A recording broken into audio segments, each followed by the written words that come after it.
Alright, what's up guys, it's Connor from Team Cauldron. And we got Zach here as well. So today we're just going to commentate over a little feature match we got from a couple of weeks ago. So this is pre-Rise of the Duelist, so please excuse the old decks. So I'm playing shaddoll Invoked and... Ashley, I believe, is on pure Crusadia. Correct, yeah. So he's goes second. Yeah, so he's playing Crusadia FTK, so I won the die roll and I decided to let him go first, because obviously when you play an OTK deck, the best thing you want to do is just out-OTK them, really. So the thing is with Crusadia, obviously, they link climb to fuck, so any interruption there will be absolutely beautiful. Started off right here, link climbing it all the way up. Yeah, so it's just the World Crown he just slapped down there. So, I mean, using obviously World Legacy in Crusadia is absolutely yeah. Pretty standard. It's pretty standard combo, is very, very linear. So again, thank you massively to Top Deck In for having us down for this. As I said, this is pre-Rise of the Duelist, so some old footage for you guys. So, Zach, what are your opinions on Rise of the Duelist and how it impacted the meta? Oh, it's completely changed it. Like, it's also introduced a very good another Ghost second tool, Forbidden Droplets. It's an absolutely insane card, especially as some decks that are relying on the graveyard. You can just send the monsters to the graveyard straight away. And even things like Tactical Talents as well. It's a good going first or second. They ask you, okay, still going to draw 2 cards. Yeah. Or rip a card out of their hand, get rid of that Nibiru they may have, or the Gamma they've got lingering. I mean, going second, you can just take Tactical Talents in the meta has been absolutely insane, especially when someone gammas, say, one of your cards, you can just steal their Gamma and use it to make something like Alka Fibrax and extend from there. Extra cards on board in that special summon in this meta game. Yeah, exactly. So it's just trying to find outs for everything, but I think the set was massive. It brought in my favourite archetype probably ever to be released, which is Dogmatica. Wish it was called Dragma, but here we are. I think the archetype's absolutely fantastic. The other archetypes, like Melfi, weren't absolutely great, were they? And it's more like the support cards from the side. Yeah. And Dogmatica from, which is still kind of more of a support, not really a full-blown archetype. It's more to support other decks, like how you're doing it with Invoked now. Yeah, so I am now running Invoked Dogmatica, which I'll have a deck profile up in next week, I believe. So once that goes up, it'll be quite exciting. It's a really good deck. I'm kind of glad to get the shaddoll engine out of the way, because shadolls were good, but I think the sheer power of Dogmatica it complements the... It throws it that bit more over the top. It does. It adds a higher ceiling, realistically. So as I'm here doing my standard Alistair combo. Invoked engine, there's your Alistair. Yeah. Oh, I do standard Alistair. Standard Olmirage. Yeah. Olmirage, and then I'm guessing Secure Gardener. Yeah. Or am I just going to go straight into the Purgatrio? Because, at the end of the day, I'm just going to go over that Nibiru token, yeah. Of course, as I said, OTK, the OTK deck, 100%. But I think Megatins, obviously, have just come out a week ago. Impact the game. You got things like the Dragoon, people got more access to Appaloosa and IP. Yeah, I mean... Extravagance. But Dragoon being the biggest power card in that set, it's just completely changed the game at the moment. Definitely. And I think there is a lot that everyone should be excited for in that set, in general. It has something for everyone. I mean, it does just kind of look like a Dragon Link starter kit, which is funny, but Dragon Link, it's a meta contender, really. Dragon Link from scratch? Is this literally Dragon Link from scratch? Yeah. So, here I am discarding the Alistair, going into the Nibiru token, obviously dealing that filthy piercing damage, attacking with the Nibiru token, and then attacking with a construct for game. So that is game 1 sorted, which is, as I said, you OTK an OTK deck. And then they cry. I think that's swiftly on to game 2, right? It is correct. So game 2, Ashley decided, obviously, he wants to go second. And I didn't... Pure Crusadia. Yeah, wants to anyway. Exactly. So my aim here is to try and get something like a Winder out, but I don't think I drew the cards for it. Have a look here. Oh, I did. There you go. But, the thing is with pure Crusadia is they do bring a lot of outs. They run Kaijus, they run Kaiju Slumber sometimes, just to get those cards on board. So it's literally just a Winder. Yeah. He's drawn the Skippy for turn, which is absolutely bonkers, to be fair. But under Winder, I'm not sure what you can do. Yeah. He can Regeki me. Oh yeah, but the window won't get destroyed, obviously. You can't destroy by your friend's card effects. Really? Well, that's a rule in question. I didn't read! You don't read your cards, boy! No! What Yu-Gi-Oh player reads their cards? Oh no! Only the best Yu-Gi-Oh players read their cards, boy. Yeah, seriously. What a poor move by me. Okay. Summon a monk. Yeah, that's actually a really, really good card. I mean... Is he just going into a rank 4? Yeah, he is. So he goes into a Utopia double, thinking he can OTK, but obviously Utopia under Utopia double cannot attack directly. So basically, this is 2 games. The game 2 is misplay. It's just people not reading cards. Yeah, pretty much. So thankfully I reminded him of this and was like, no. But I mean, what a dumb move by me thinking Winder. Yeah, I will have to read cards next time. If you can hear that, it's pissing it down raining outside. We're in my car, which is like the best recording studio, right? Soundproof, right? I'm pretty sure it is, mate. I'm not complaining. I mean, if you don't know, I record most of my videos in my car because I have nowhere else to record.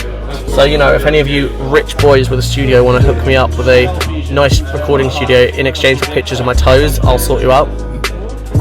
Fuck me.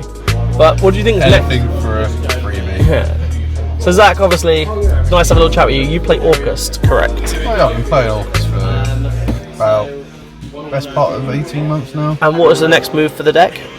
You've obviously added Dragoon in. Oh, Dragoon's had to go in just for the power creep of it. It's just beautiful. Like everyone else is playing a bit of toxicity and degenerate cards, so why not jump on the hype? Yeah, of course. And play a Dragoon myself. It's easy enough to get into Gearsu being a 1-card Dragoon. So explain that combo for someone who doesn't play Orcust. So all you do is just summon the Gearsu. Ascender's a bit irrelevant if you get the token, I'm assuming. Yeah, get the token to both sides of the field. Link the token into a Link Kribo. Link both of those to Anaconda, and then there you go. You got the Anaconda effect. You just got to hope they don't have a Gamma or a Vela. Yeah, I mean Imperm or something. But with a token, they won't be able to Gamma or Imperm you, so that takes down the possibility a bit. Yeah, I mean that's filthy. I mean, wow, like Gearsu really did add a lot to you because the token is massive on the opponent's side of the field, surely, because it does stop things like Gamma going down. Well, yeah, it stops a lot of things. That's why the token effect is more important rather than also setting up columns. Yeah. But with a meta at the moment, everyone's maining Imperm, everyone's maining Gamma, so the token is so important. So a lot of people try to save the Gamma for when, obviously, you're slapping down the Anaconda to stop the Dragoon coming out. What a lot of people don't realise that is to both sides of the field. Yeah, I mean, a lot of people kind of just misunderstand that card in general, but it's fantastic. So, what do you think the next steps for meta are? Are we going to head into more of an OCG format, or do you reckon, you know? The thing is, at the moment, there's not really a properly defined meta as such. There's no events, is there? We've only got some locals in the UK have opened back up, obviously. Well, we're very fortunate. Thank you very much, Top Deck In. So, obviously, you got big things from being played online, like Adamant's Eldritch, Dogmatica, and Infernoble Knights. But obviously, those decks do cost quite a bit of money. Yeah, I mean, which is a big restriction, obviously, playing in person compared to real life. Yeah, a million percent. I mean online, sorry. But like, people do say it's pay to win, but it's more pay to play, really, isn't it? You can play whatever the fuck you want. This game is expensive no matter what you play until it gets a reprint like 2 years later. Yeah, so I mean, but that's Konami. They know how to make their money. They've been doing this for 20 fucking years now. Like, are you mad? No. Like, just pull better. Just pull from backs better, do you know what I mean? Or just open 4 cases of Megatins like me. I can't believe you did that. 4 cases? Yeah. Jesus. And what were your pulls? Pull 11 Dragoons. Pulled 11? Yeah, Jesus totally. Christ. So I opened a whole 2 tins because I don't like, I mean, yes, I do play Dogmatica, but I don't like to spend that much money on the game. I mean, I got a hefty discount from Zach in exchange for Field Centers at totally awesome cards on Etsy, by the way. Lovely little plug. So I believe blowing your own trumpet a little bit there, ain't you? I'll blow my own trumpet all the fucking time, mate. So Ashley's just going through a standard crusadia combo. I have literally nothing on board at this point. So he's just going straight through, and he's just going to try and get 8k on board. So I mean, I should have scooped earlier. Hard to do with crusadia. Oh, they're quite easy. Just go into X max, summon the thing. Yeah. Summon a couple monsters to its zones, and then just attack the game. Like. Yeah. So I think I'm going to kind of be looking here like I just want to scoop. He was just short. He was just short of game there. Yeah. Just tragic. An extra turn to hope and pray. But I think I draw here. I go to play Foolish Burial, and then I'm like, actually, do you know what? Scooping sounds a lot better. Was that the top deck of the century right there? No, it wasn't. So I sent it in. I was like, do you know what? Fuck it, I'm scooping. So okay, so game 3 is it being won? Yeah. So game 3. I'm guessing you went second. I did indeed. So he's got what, a Judgment in hand is all I can see. Looks like. That could still be a bit crushing to your strategy, right? I mean, yeah, but it also puts him into OTK range. Yeah, this is true. So, I mean, if I'd have just kept that window on board and read the card, I would have maybe, got somewhere. But honestly, if you know Ashley, you know how bad he is with drawing a Saki one-off. Like, he runs so many one-offs in his deck, and he always draws the best ones to out. Oh yeah, somehow 100%. Like, he shuffles his deck like it's silly crazy, but still, it's just like you question how he managed to actually draw all these Saki ones. It stonks. It's absolute fucking stonks. Like that Judgment is literally a one-off.